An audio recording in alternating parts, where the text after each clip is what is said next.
সুদটাকে হারাম করে দিয়েছে। খবরদার তোমাদের হালাল ব্যবসার মধ্যে যেন সুদ মিশ্রিত করবে না। তোমাদের হালাল ব্যবসার মধ্যে যেন জুয়ার টাকা লটারির টাকাটা যেন তোমরা কেটে এমন করে লটারির টাকাটা যেন হালাল ব্যবসার মধ্যে মিশ্রিত করবে না, তাহলে সবটাই হারাম হয়ে যাবে।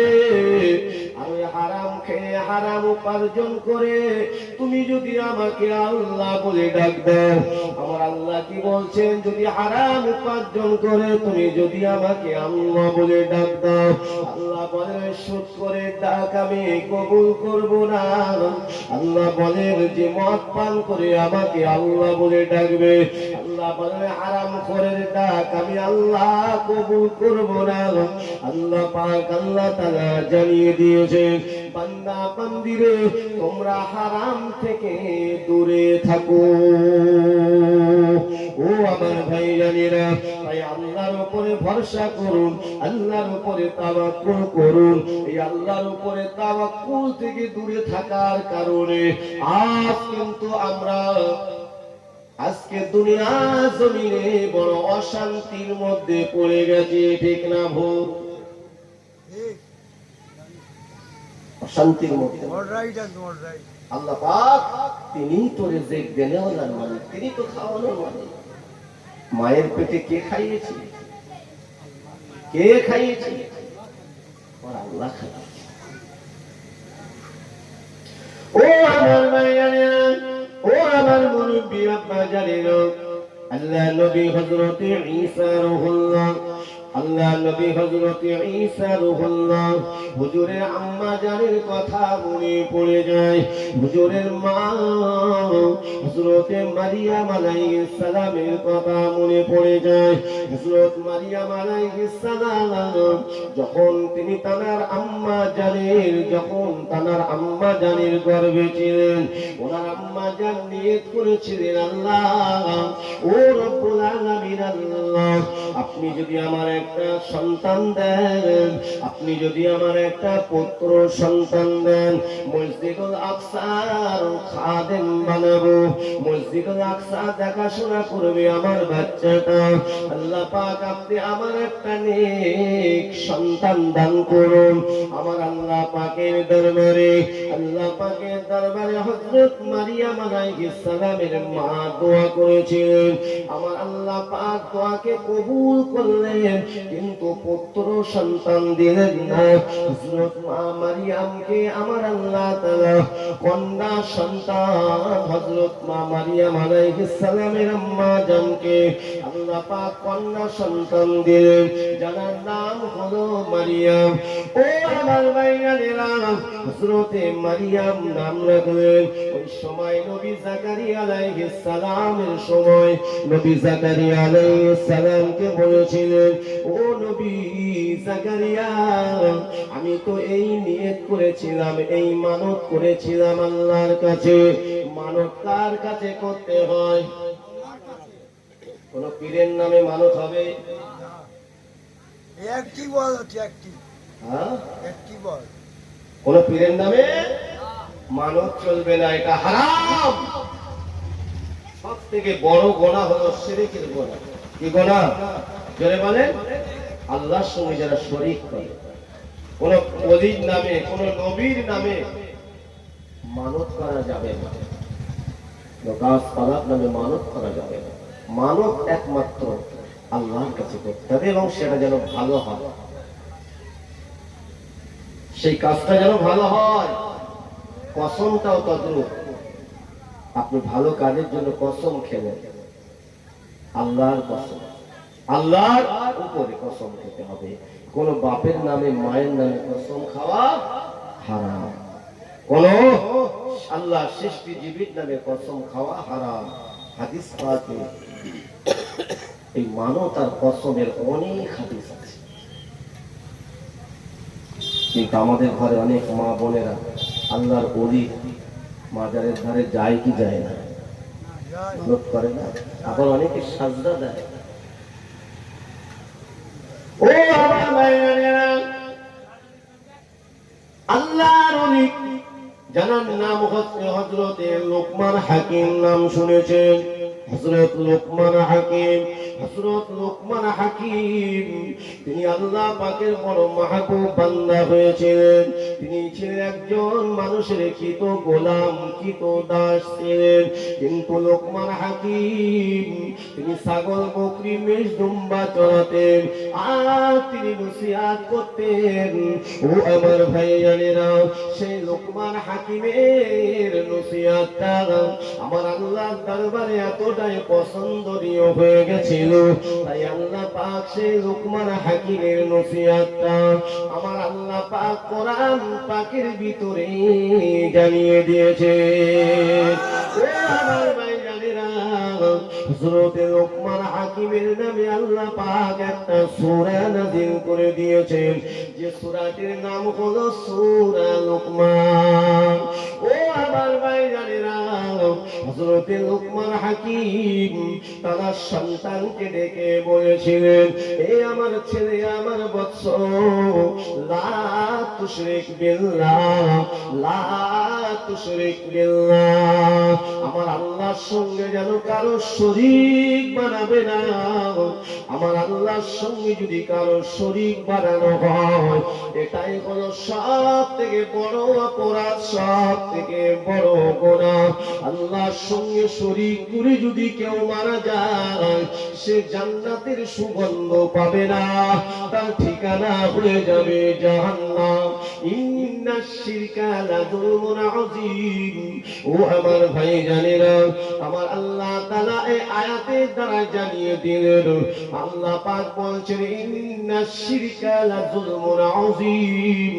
আল্লাহ বলেন, যারা আমার সঙ্গে আমার কোন মাখলুকের শরীক বানায়, আমার আল্লাহ বলেন সে যেন আমার উপরে জুলুম করলো, অত্যাচার করলো। আল্লাহর উপরে জুলুম করে কেউ রেহাই পাবে? পাবে? কেউ পেয়েছে? পূর্বে ইতিহাস দেখার পাবে না। তারা ধ্বংস হয়ে গেছে, তারা জাহান্নামী হয়ে গেছে, জাহান্নামের গর্তে তারা আযাব ভোগ করছে।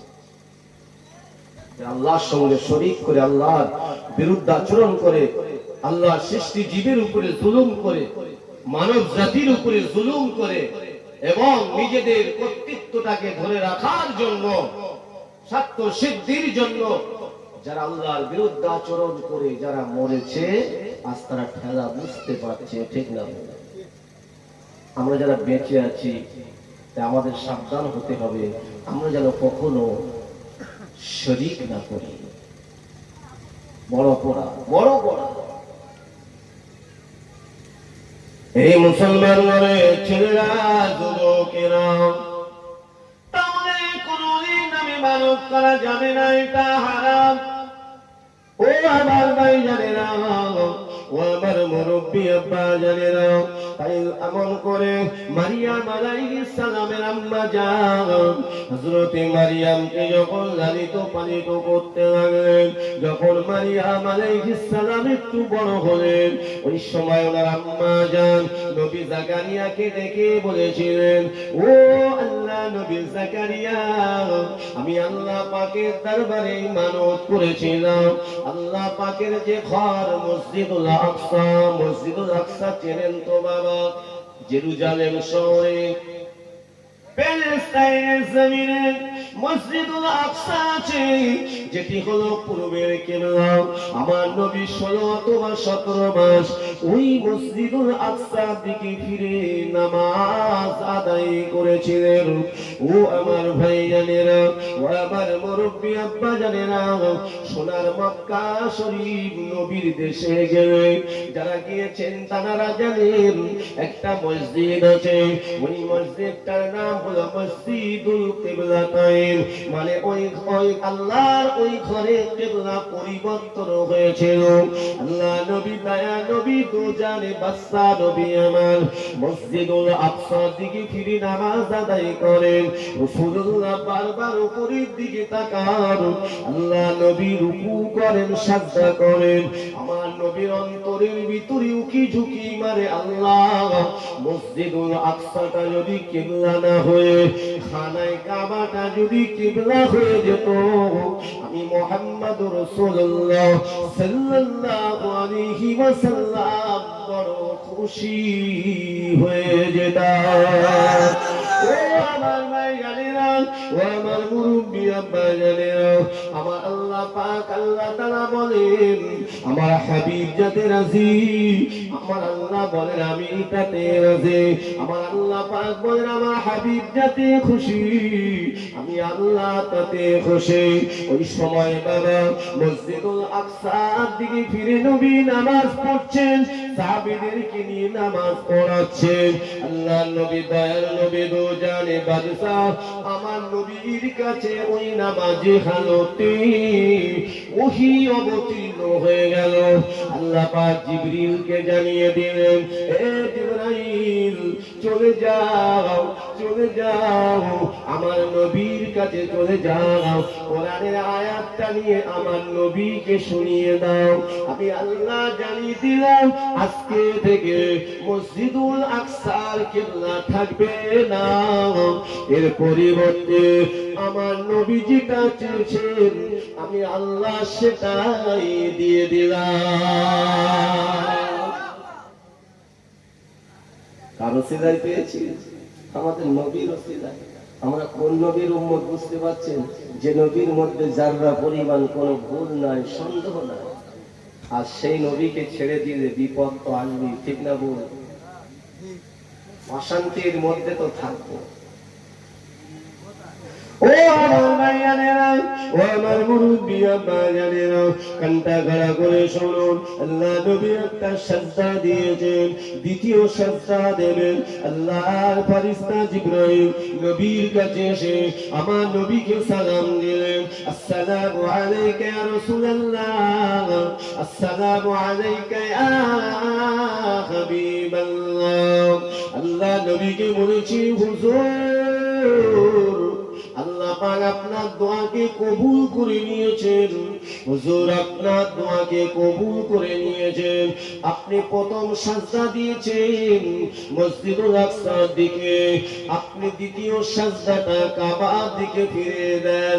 আমার আল্লাহ পাক আপনার উসিলায় আপনার উম্মত উম্মতিদের জন্য কিয়ামত পর্যন্ত কাবাকে কিবলা বানিয়ে দিয়েছে। قد نرى تقلب وجهك في السماء، قد نرى تقلب وجهك في السماء، فلنولينك قبلة ترضاها، فول وجهك شطر المسجد الحرام। আরেকটু জোরে হবে। ও আমার ভাইজানেরা, তাই মসজিদুল আকসার পরিবর্তে খানায় কাবা কিবলা হয়ে গেল। ও আমার ভাইজানেরা, তাই মসজিদুল আকসা, ওই মসজিদুল আকসাতে নবী জাকারিয়াকে বলেছে, ও নবী জাকারিয়া আমার তো নিয়ত ছিল পুত্র সন্তান হলে বাইতুল মুকাদ্দাসের খাদেম বানাবো, কিন্তু আমার আল্লাহ তো আমার কন্যা সন্তান দান করেছেন, আমি কি করব? আমি তো মানত করেছি। নবী জাকারিয়া বলেছিলেন তোমার এই মানতটা পালন করতে, তোমার ওই মেয়েকে মসজিদুল আকসার খাদেমা বানাতে। আমার ভাইয়ানেরা, আমার মুরব্বী আব্বাজানেরা, ও আমার ভাইয়ানেরা, তাই মামা নবী জাকারিয়া আলাইহিস সালাতু ওয়াস সালাম মসজিদুল আকসার পাশে একটা ঘর করে দিয়েছিলেন, একটা ঘর বানিয়ে দিয়েছিলেন। মা মারিয়াম আলাইহিস সালামের জন্য একটা ঘর বানিয়ে দিয়েছিলেন। ও আমার ভাইজানেরা, হযরতে মা মারিয়াম আলাইহিস সালাম তিনি মসজিদুল আকসার খিদমত করেন, আর কিনা তিনি ওই ঘরে তানার স্পেশাল ওই ঘরে তিনি থাকেন, আল্লাহ পাকের জিকির করেন, আল্লাহ পাকের ইবাদত করেন, আল্লাহ পাকের তাসবিহ পাঠ করেন। শুনে রেখে দিন, জেনে রেখে দিন, হযরতে মারিয়াম এইভাবে মসজিদুল আকসার খিদমত করতে করতে, আমার বলার উদ্দেশ্য এটাই, আল্লাহর নবী হযরতে ঈসা আলাইহিস সালামের আম্মা জান হযরতে মারিয়াম আল্লাহর জিকির করেন। নবী জাকারিয়া আলাইহিস সালাম তিনি দেখাশোনা করেন, কেননা নবী জাকারিয়া আলাইহিস সালাম হলেন মা মারিয়াম আলাইহিস সালামের খালু আব্বা জান। আবার তিনি নবী, জোরে বলুন সুবহানাল্লাহ। আবার তিনি কে? নবী। মুসলমান ছেলেরা, যুবকেরা, এবার মুরব্বী আব্বা জানেরা, শুনে রেখে দিন, জেনে রেখে দিন, তাই আল্লাহর মাহবুবা বান্নি হযরতে মারিয়াম জগতের শ্রেষ্ঠ নারীদের মধ্যে তিনি একজন শ্রেষ্ঠ জান্নাতি নারী।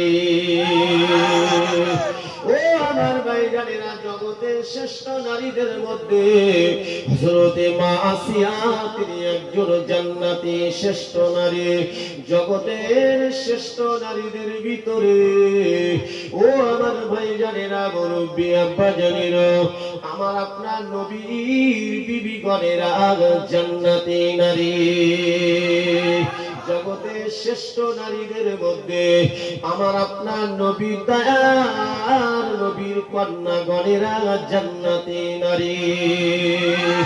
ও আমার ভাইজানেরা, শুনে রেখে দিন বাবা, ওই জান্নাতি নারীদের মধ্যে যিনি সব থেকে শ্রেষ্ঠ নারী হবেন, তিনি হলেন রাসূলুল্লাহর আদরের বেটি, রাসূলুল্লাহর আদরের বেটি হযরতে ফাতেমা জোহরা রাদিয়াল্লাহু তাআলা আনহা।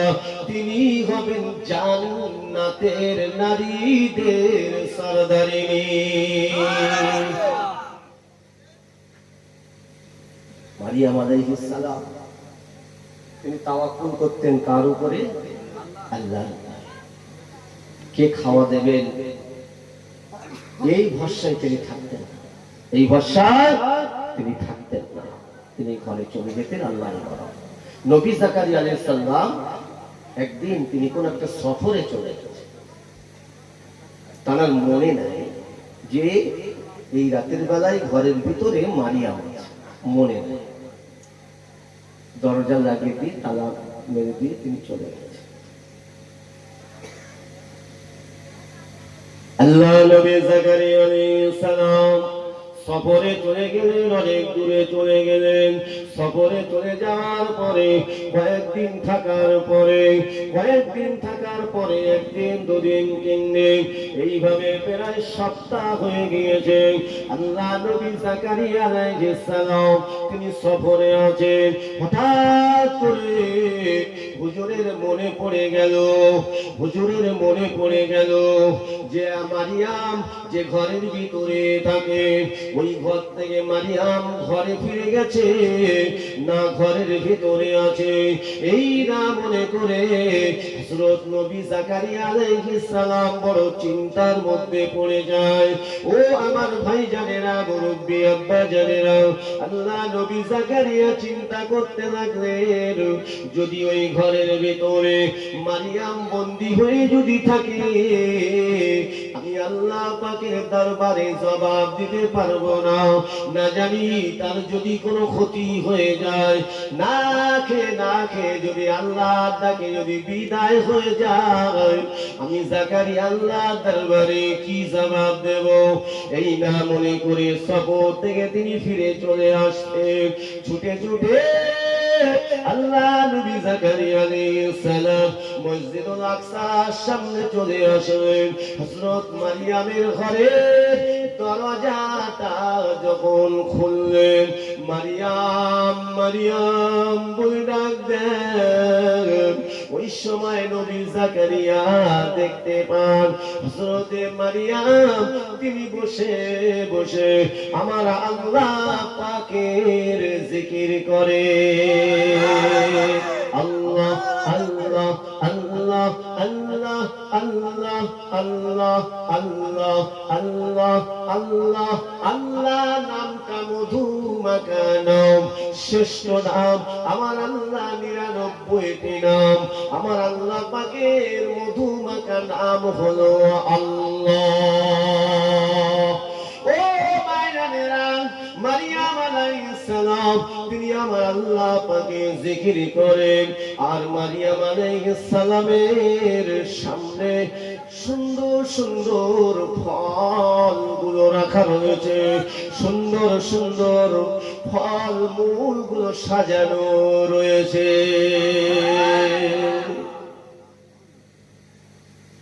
ঘরে তো তালা দিয়ে চলে গেছে।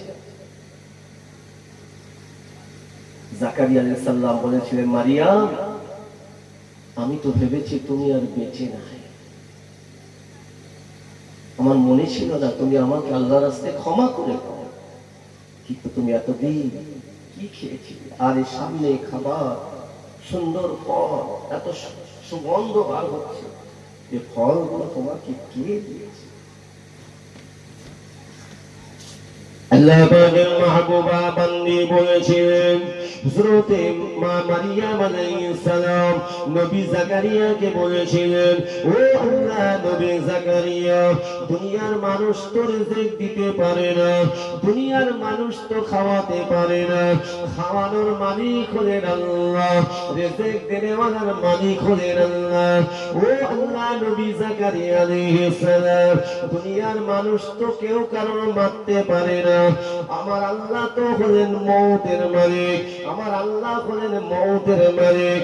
দুনিয়ার কোন মানুষকে বাঁচাতে পারে না, আল্লাহ পাক হলেন হায়াতের মালিক।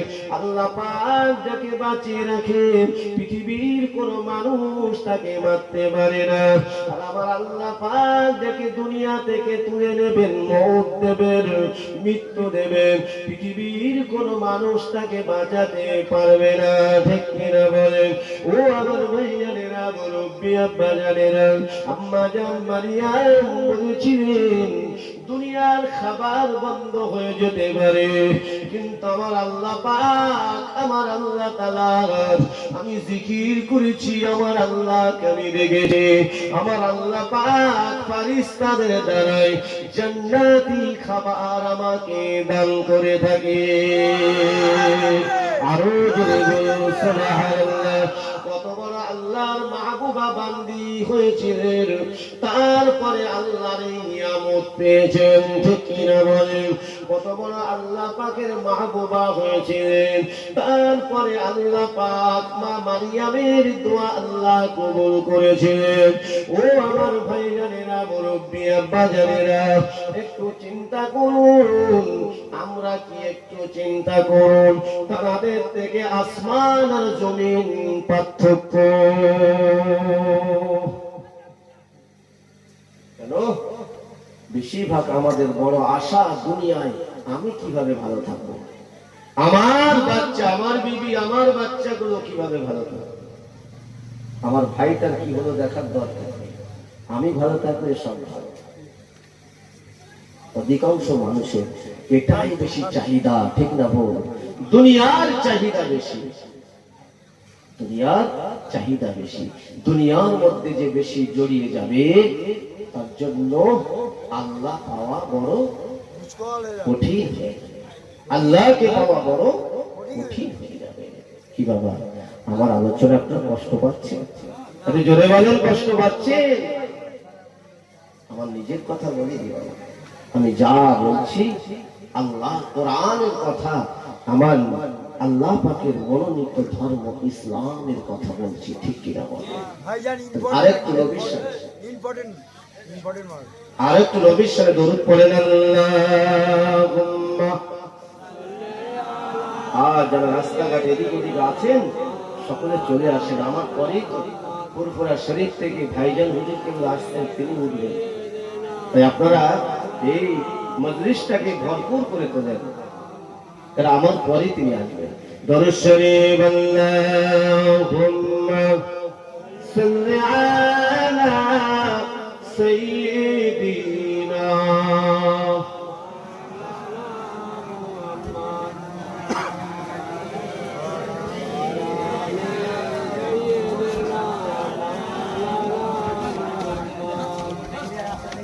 মোদের সাথে মিশরণে,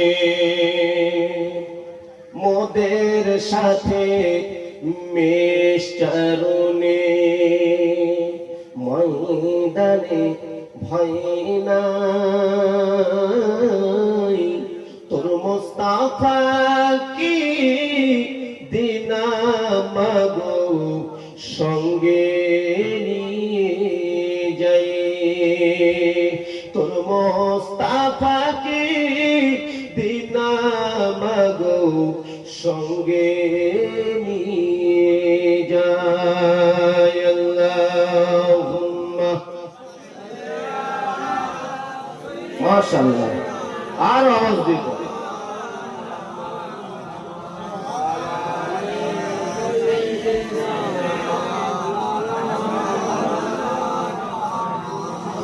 বাবলা বনের ছায়ার তলে বসবো সবাই ঘিরে,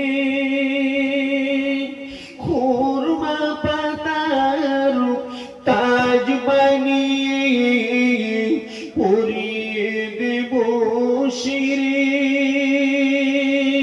তোর মুস্তাফাকে দেনা মাগো সঙ্গে নিয়ে যাই, মোদের সাথে মিশরণে, ময়দানে ভয় নাই, তোর মুস্তাফাকে দিনা মাগো সঙ্গে নিয়ে যায়। আল্লাহুম্মা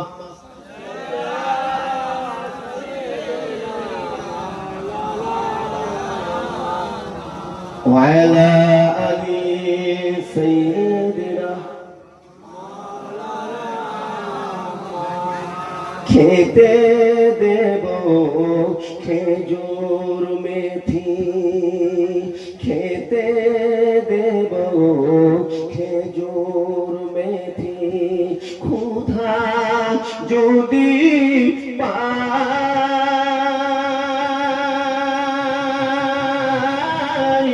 আর দুম্বার দুধ পাতার ঠোঁয়াই দেব পিপাসায়, তোর মুস্তাফাকে দেনা মাগো সঙ্গে নিয়ে যাই, মোদের সাথে মিশরণে, ময়দানে ভয় নাই। আল্লাহুম্মা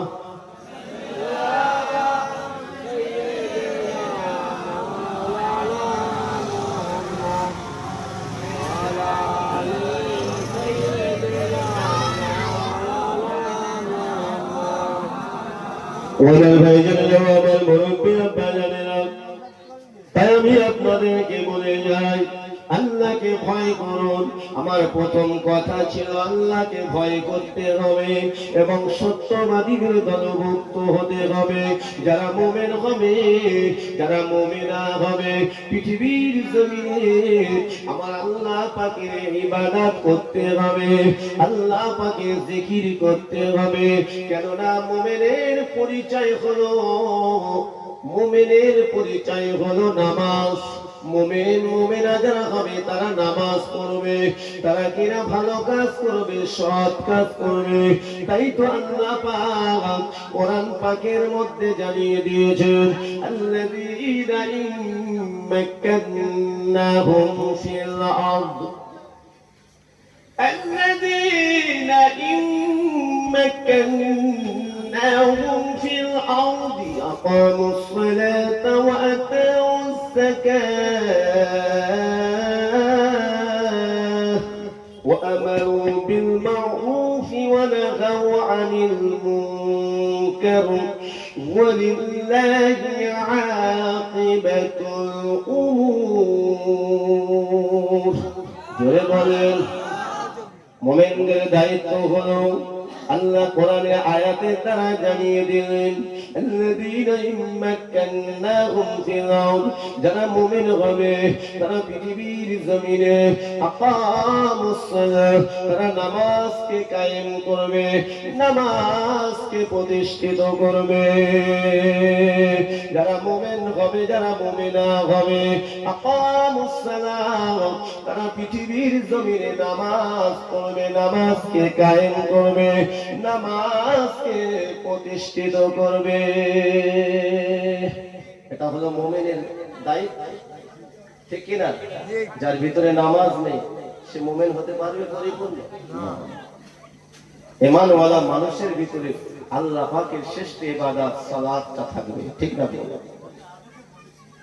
ওয়াইতাউস যাকাত, আল্লাহ পাক জানিয়ে দেন, আমি যার অর্থ দিয়েছি, যার সম্পদ দিয়েছি, ওই অর্থকে হিসাব করে বছরে একটিবার যাকাত প্রদান করবে।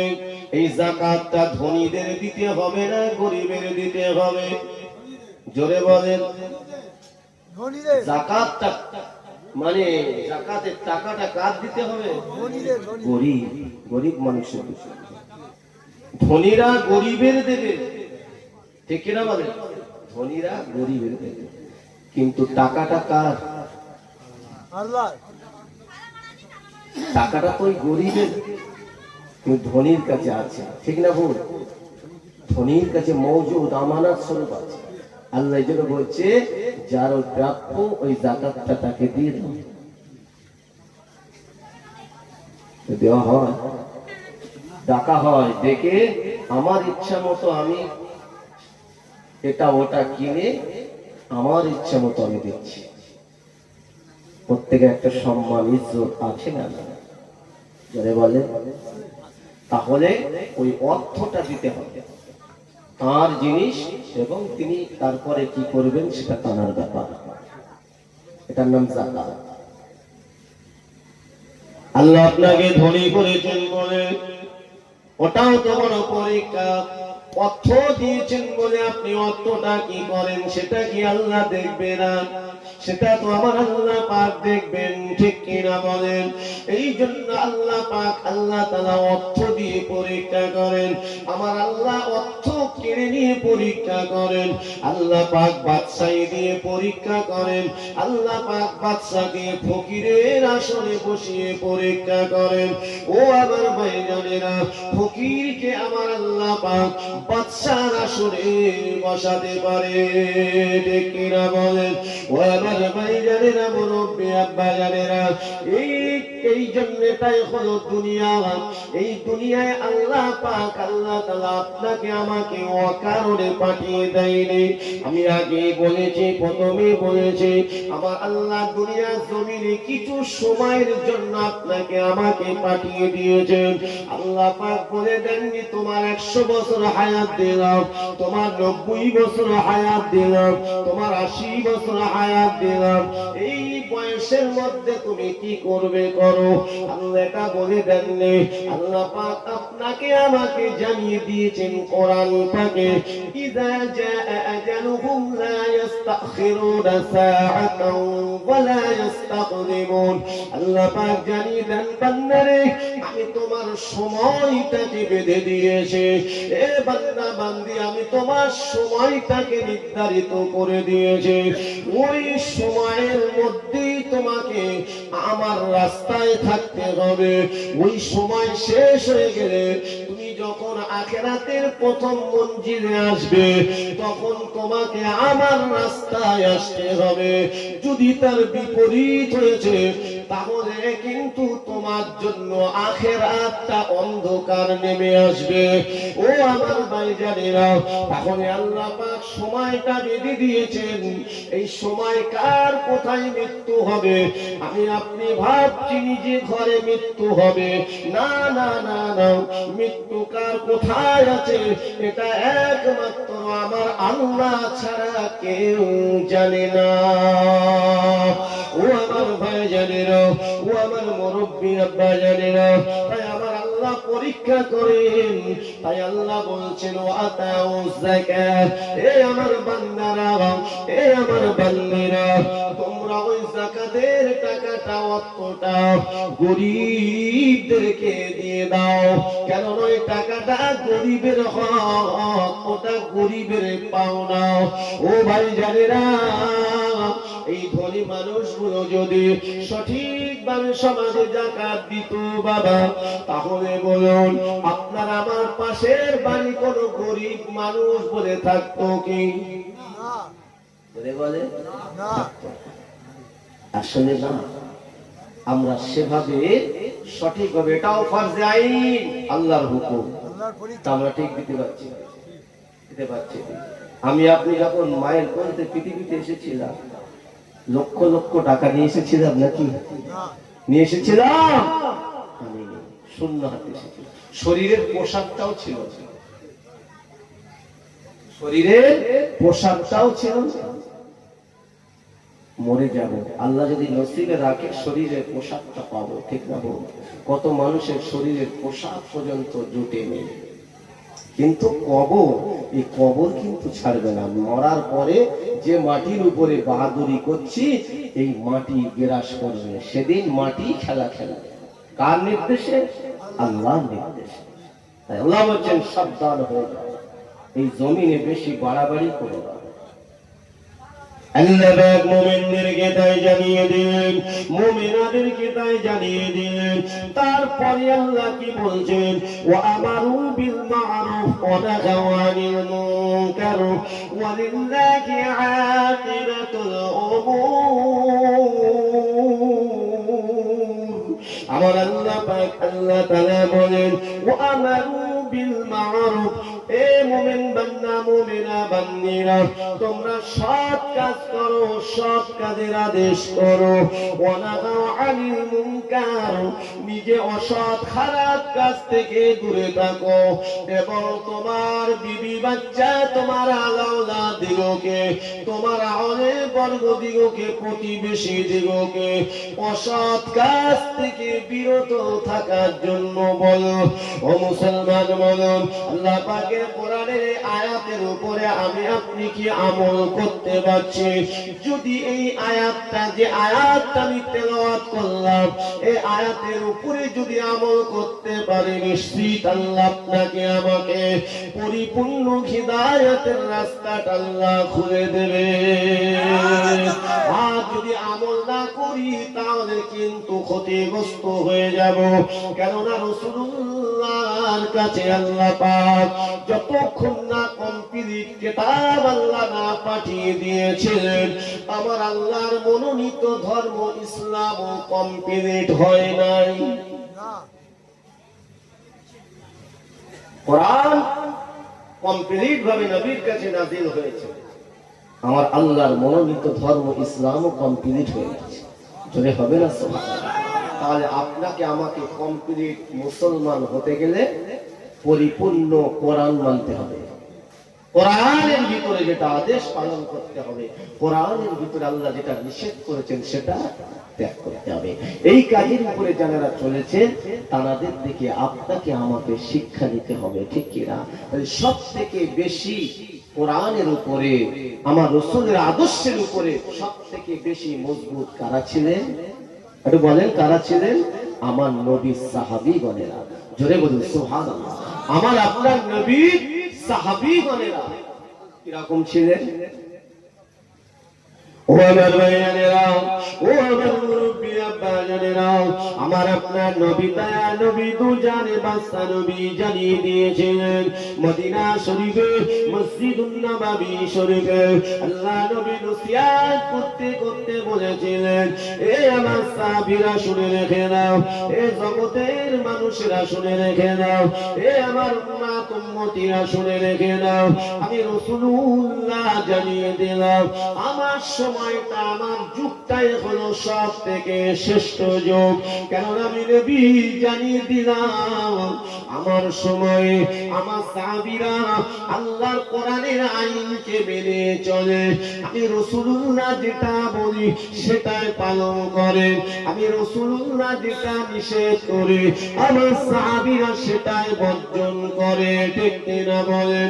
ও আমার ভাইজানেরা, ও আমার মুরব্বি আব্বা জানেরা, তাই আমার নবী সাহাবীরা খাওয়া হয়নি একদিন দুদিন তিন দিন সপ্তাহ পার হয়ে গিয়েছে, তথাপি নবী পাকের সাহাবীরা কোনদিন দুনিয়াবি ওই সমস্ত খারাপের দিকে ঝুঁকে যায় না। ও আমার ভাইজানেরা, কেননা নবী পাকের সাহাবীরা অনাহারে কাটিয়েছেন, আরো বেশি বেশি আল্লাহর জিকির করেছে, বেশি বেশি আল্লাহর জিকির করেছে। আল্লাহর নবী দয়াল নবীর একজন সাহাবী যার নাম হলো হযরত আব্দুল্লাহ, নাম শুনেছেন? আমার নবী পাকের একজন সাহাবীর নাম আব্দুল্লাহ, যার নাম ছিল আব্দুল উজ্জা, নাম শুনেছেন? আব্দুল উজ্জা। এই ঘটনা আপনারা জানেন, কিন্তু এই আব্দুল্লাহ অনেক অত্যাচার সহ্য করেছেন, তথাপি ওনার কাছ থেকে রাসূলের ভালোবাসা কেড়ে নিতে পারেনি। তার চাচা এবং ওই মক্কাবাসীরা কেড়ে নিতে পারেনি। শুধু তাই নয়, শরীরের কাপড়টা পর্যন্ত খুলে নিয়েছিল। মায়ের কাছে গিয়েছিলেন, মা আমার ঝরঝর করে কাঁদতে কাঁদতে একটা ছেঁড়া কম্বল দিয়েছিলেন, সেই কম্বলটা কোন রকম জড়িয়ে আল্লাহ রাসূলের কাছে গিয়েছিলেন। জোরে বলুন সুবহানাল্লাহ। আল্লাহ নবীর কাছে গিয়েছিলেন, আল্লাহ নবীর কাছে গিয়েছিলেন। ও আমার ভাইজানেরা, মদিনা শরীফে যখন চলে গেলেন, খাওয়া নাই দাওয়া নাই। ও আমার ভাইজানেরা, হযরত আব্দুল্লাহকে খেতে দেয় না, হযরত আব্দুল্লাহকে খেতে দেয় না, শরীরের পোশাকটা পর্যন্ত কেড়ে নিয়েছেন। এমন করে মায়ের দেওয়া ওই ছেঁড়া কম্বলটা জড়িয়ে আল্লাহ নবীর কাছে গিয়েছিলেন। অপরাধটা কি ছিল? দুনিয়াদারি মানুষের কাছে অপরাধ ছিল, কিন্তু আমার আল্লাহর কাছে কোনো অপরাধী নন। তিনি হলেন আল্লাহর পেয়ারা মাহবুব বান্দা। দুনিয়ার মানুষ অত্যাচার করেছে, কিন্তু আমার আল্লাহ পাক হযরত আব্দুল্লাহকে কবুল করেছিলেন। ও আমার ভাইজানেরা, ও আমার মুরব্বি আব্বা জানেরা, হযরত আব্দুল্লাহ যখন রাসূলুল্লাহর দরবারে গিয়েছিলেন, আল্লাহ নবী দয়া নবী দুজানে বাদশা নবী আমার ওই হালতটা দেখে আমার নবী বলেছিলেন, বাবা তোমার এই হালত কেন হলো? তুমি তোমার জীবনে সুন্দর সুন্দর পোশাক পরিধান করতে, ও বাবা এত সুন্দর সুন্দর পোশাক পরিধান করতে, আজকে তোমার শরীরে কেন ছেঁড়া কম্বল? এমন করে তোমার উপরের দিকে কোনো কাপড় নাই, শুধুমাত্র সতরটা তুমি ঢেকে এসেছো। বাবা বলো বলো কি হয়েছে? এই পূর্বের সব ঘটনাগুলো যখন বললেন, ওই সময় আল্লাহ নবীর চোখের পানি দিয়ে টপ টপ করে পানি টোসা গড়িয়ে যায়। আল্লাহ নবী বলেছিলেন, বাবা ছেলে যুবক, আমি আজকে তোমার প্রতি খুশি হয়ে গেছি, তার কারণ তোমার খবরটা স্বয়ং আমার আল্লাহ আমাকে জানিয়ে দিয়েছে। ও বাবা আব্দুল্লাহ, তোমার নাম আজকে থেকে আমি আব্দুল্লাহ নাম দিয়ে দিলাম। আব্দুল্লাহ মানে হলো আল্লাহ পাকের বান্দা। আব্দুল্লাহ মানে আল্লাহ পাকের বান্দা। তোমার নাম আব্দুল উজ্জা, এটা থাকবে না। কেন? এই উজ্জা, রাত, উজ্জা সব ছিল না, ওদের নামে তোমার নাম থাকবে না। তা আব্দুল্লাহ নাম ওই আহলে সুফফাদের মধ্যে নাকে রাখে। তাদের মধ্যে আহলে সুফফাদের,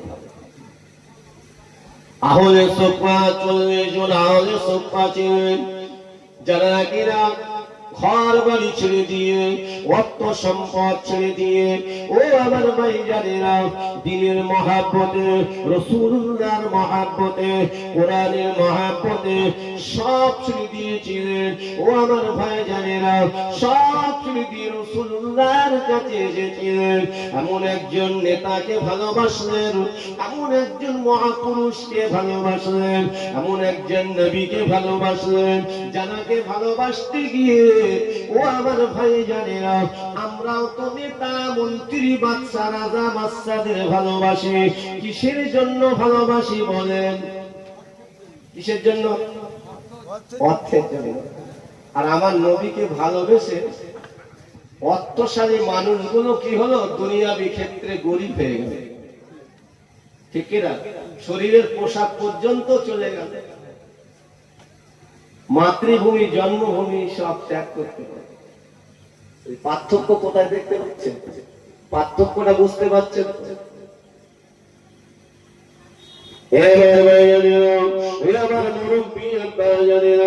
আমি আহলে সুফফাদের কোনো ঘর বাড়ি ছিল না, ওই মসজিদুন নববী শরীফে রাখতেন। মসজিদুন নববী শরীফে আল্লাহ নবীর কোন সাহাবী যদি কোনো খাবার আনতেন, আল্লাহ নবীর কাছে দিতেন, আমার নবী নিজে হাতে করে বন্টন করতেন। জোরে বলুন সুবহানাল্লাহ। ওই আহলে সুফফা তারা কোনদিনের তরে কে কখন খাবার আনবে এই চিন্তা ভাবনা